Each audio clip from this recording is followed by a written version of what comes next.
Welcome, Scorpio. This is Eleanor with Peaches by Starlight Tarot here with your October 2022 reading. So your overall energy from the love bombs, you have I love you, which is pretty straightforward. And then for your artist, you have Charles and Ray Eames. And so the thing that jumped out at me is this is the only couple in this Art Oracle's deck. And to come out with a straightforward I love you, it makes my job very easy, actually. It's a month for your partnership to be highlighted. So a relationship then is becoming a fixture in your life. And so I can see people moving in together, going in on a big purchase together, but there's just something really practical and matter of fact about it. Like, we love each other, so let's do something that shows that to the world.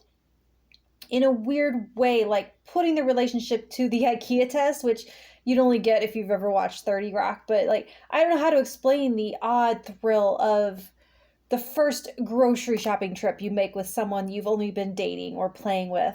And just here's a taste of real life with them. That's what I'm getting, is kind of like the overall for October. So for the good stuff coming in, you have the Queen of Pentacles, the World, and the Devil.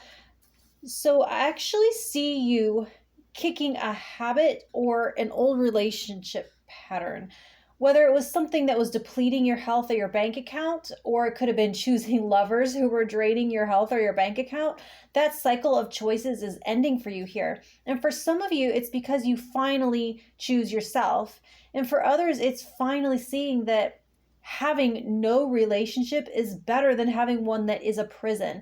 That a relationship should add to your life and nourish you, not deplete you. You don't, this whole thing that, yeah, relationships take work, but they should not drain you. They should not leave you feeling empty.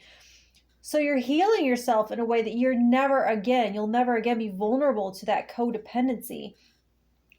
And I see you being extremely stable and rooted and grounded, healthy mentally and physically, knowing where your money's going, beautifying your environment, or updating your look. It's like you're doing something external to reflect a new inner you, or like making material changes to support and protect this next healthier cycle, to support and protect the new choices that you'll be making.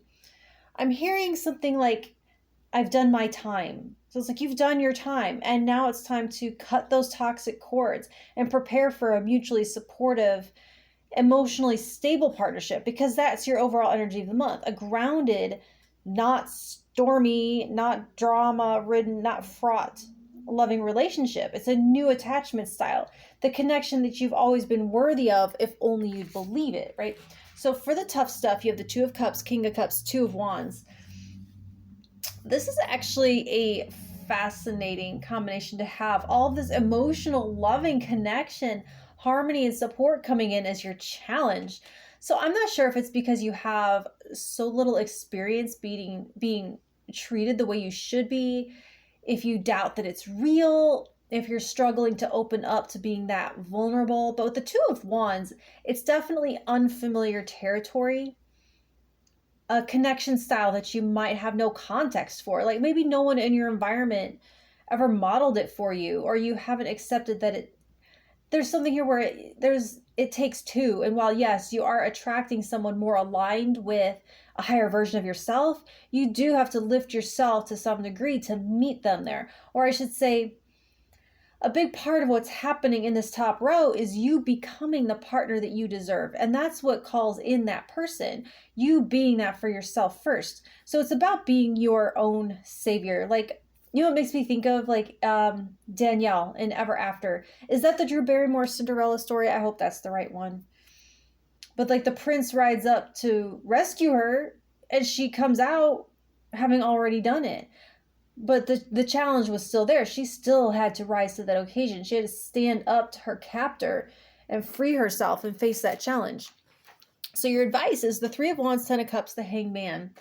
So this is a reversal of thinking. It's putting yourself first, because with only one of you doing the work, you're not at the 10, you're at the 5.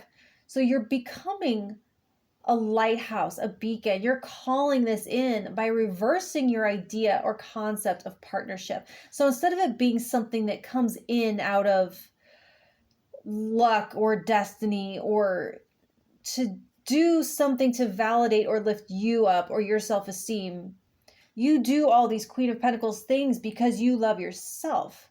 Like, okay, let me put it this way. So if you meet someone and all of the things that they love about you are what you offer them, what you bring to the table to enrich their life, that's someone who is destined to always take from you. And when they admire how well you love yourself, how seriously you take your own well-being and self-care, how much you pour into yourself, now you've found someone who is in it for you and not just for themselves. Someone who's not going to come to the table with an empty cup for you to fill. And someone like this is looking for the exact same thing. Someone who's not going to come to the table with an empty cup for them to fill.